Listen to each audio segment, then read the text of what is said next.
Code நடிகர் விஜய் நடித்து வெங்கட் பிரபு இயக்கத்தில் வெளிவந்திருக்க படம் தான் கோட். இந்த படத்தில் ஒரு நட்சத்திர பட்டாளமே நடிச்சிருக்கு அப்படிங்கிறது உங்களுக்கு தெரியும். இந்த படத்தில் இல்லை, விஜயோட முந்தைய 2-3 படங்களில் கூட ஒரு நட்சத்திர பட்டாளங்களே நடித்தது. அது ஏன்னு தெரியல, விஜய்க்கு மார்க்கெட் போயிடுச்சோ அப்படிங்கிற ஒரு சந்தேகம் நமக்கு எழுது. சரி, அதை பற்றி நம்ம பேச வேண்டாம். இப்போ கோட் படத்தோட கதைக்குள்ளே வருவோம். படத்தில் ஸ்பையாக நடிச்சிருக்காரு விஜய்.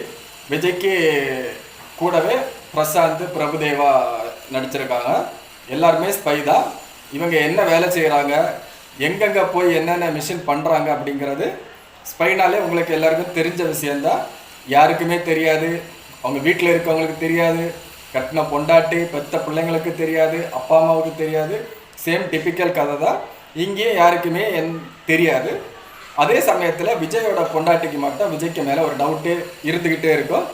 இவன் யார், இவன் என்ன வேலை செய்கிறான், இவன் எங்கே போகிறான், எங்கேண்டு வர்றான், எப்போ பார்த்தாலும் ஃபோனே நோண்டிகிட்டு இருக்கான், ஃபோனே பேசிகிட்டு இருக்கான்னு விஜயோட பொண்டாட்டிக்கு மட்டும் ஒரு டவுட்டு. அதே சமயத்தில் விஜய் இந்த டவுட்டை நம்ம போக்கணும், ஸோ நம்ம வேறு ஏதாவது பண்ணணும் அப்படின்னு சொல்லிட்டு அவருக்கு கொடுக்குற ஒரு வேலைக்காக ஹாங்காங் போகிறாரு.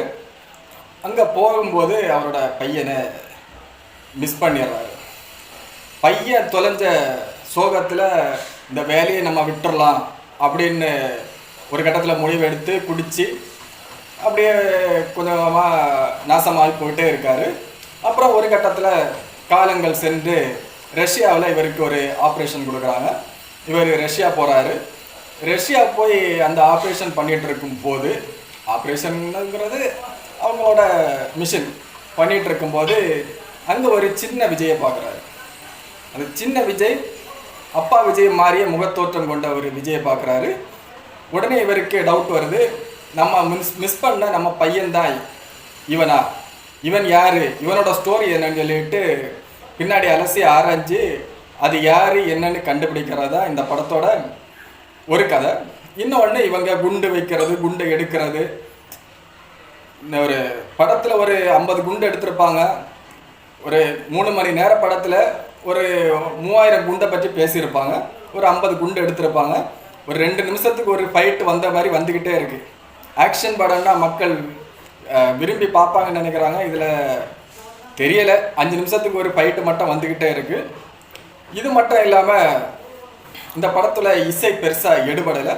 யுவன் சங்கர் ராஜா கொஞ்சம் சொதப்பிட்டாரோ அப்படின்னு தான் தோணுது. இந்த படம் ஃபர்ஸ்ட் ஹாஃப் விறுவிறு சுறுசுறு நிறைய முடிச்சுகள், நிறைய ட்விஸ்ட் அண்ட் டேனோட போயிட்டே இருக்கும். செகண்ட் ஹாஃபில் ஒரு 3/4 மணி நேரம் எதுக்கு இது வருதுன்னே தெரியாது. படம் அப்படியே படுத்துரும். படுக்கிறது மட்டும் இல்லாமல் பார்த்த சீனியை திரும்ப திரும்ப பார்க்குற மாதிரி இருக்கும். ஒருத்தன் சோறு சாப்பிட்றத நம்ம பார்க்குறோம், ஒரு 5 நிமிஷம் கழித்து அதே சோறு சாப்பிட்றத பார்த்தா நம்ம எப்படி இருக்கும், இப்போ தான் நம்ம சாப்பிட்டுட்டு போனா அதே மாதிரி ஃபீலிங் தான் ஒரு 3/4 மணி நேரம் வந்துச்சு. அது ஏன் எடுத்தாங்கன்னு தெரில. அந்த ஸ்க்ரீன் பிளே இன்டர்வலுக்கு அப்புறம் ஒரு 40 நிமிஷம் ஸ்க்ரீன் பிளே அப்படியே கோட்டை விட்டாங்க. அப்புறம் கிளைமேக்ஸில் இவங்க தலைன்னு சொன்னது நம்ம கிரிக்கெட்டில் உள்ள தலை தான். சின்ன திரையில் பார்த்த தலையை பெரிய திரையில் கொண்டு வந்திருக்காங்க.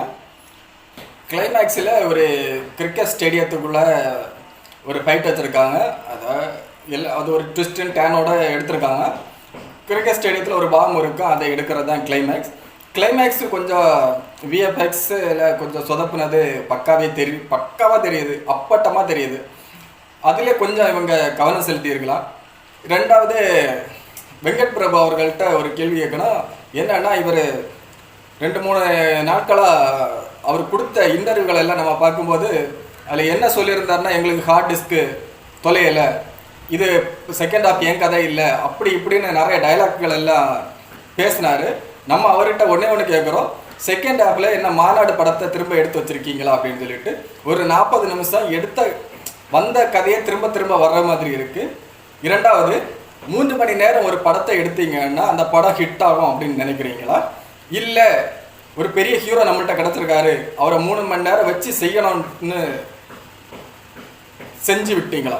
இதுதான் நம்மளோட கேள்வி. ஏன்னா இந்த படம் ஒரு 2.5 மணி நேரம், அதிகபட்சம் ஒரு 2.5 மணி நேரம் எடுத்திருந்தீங்கன்னா இந்த படம் நல்ல படம், விறுவிறு சுறுசுறுன்னு போயிருக்கும். சும்மா 3 மணி நேரம் ஜவ்வு மாதிரி இழுத்து வச்சுருக்காங்க. செகண்ட் ஹாஃபில் வர ஒரு 40 நிமிஷம் தேவையே இல்லாதது, அதை கட் பண்ணி தூக்கி போட்டுட்டு 2 மணி நேரம் 20 நிமிஷம் இந்த படத்தை வச்சுருந்தாங்கன்னா இந்த படம் 2024 பிளாக் பஸ்டராக இருக்கும். இவருக்கு ஹார்ட் டிஸ்க்கு காணாமல் போகலை. ஒரு ஹார்ட் டிஸ்கில் 2 காப்பி போட்டு 2 காப்பியையும் இந்த படத்தில் சேர்த்து விட்டார். செகண்ட் ஹாஃப் 40 நிமிஷம் அப்படி தான் இருக்கு. மொத்தத்தில் இந்த படம் நல்ல படமா கெட்ட படமா, நல்லா இருக்கா நல்லா இல்லையா அப்படின்னு கேட்டீங்கன்னா, நல்லா இருந்திருக்க வேண்டிய படத்தை நல்லா இல்லாமல் ஆக்கிட்டாங்க. அதுதான் நிதர்சனமான உண்மை. 3 மணி நேரம் படம் வச்சா அந்த படம் ஆஹா ஓஹோன்னு ஓடுன்னு நினைக்கிறாங்க. 2 மணி நேரம் 2.25 மணி நேரம் நல்ல கதை இருந்ததுன்னா 2.25 மணி நேரமே போதும். ஒரு 3 மணி நேரம் ஜவ்வு மாதிரி இழுத்து இந்த படத்தை வச்சுருக்காங்க. எல்லா படத்துலையும் எல்லாரும் சொல்லுவாங்க கட் பண்ணால் நல்லா இருக்கும், கட் பண்ணால் நல்லா இருக்கும், கொஞ்சம் ட்ரிம் பண்ணால் நல்லா இருக்கும், படத்தோட வேகம் அதிகரிக்கும் அப்படின்னு சொல்லிட்டு இந்த படத்தில் செகண்ட் ஹாஃபில் ஒரு 40 நிமிஷத்தை தூக்கி தூர போட்டாலே இந்த படம் நல்லா இருக்கும். மற்றபடி நல்லா இருக்க வேண்டிய படத்தை சுமாராகவும் இல்லாமல் ஆவரேஜாகவும் இல்லாமல் ஏதோ மசாலா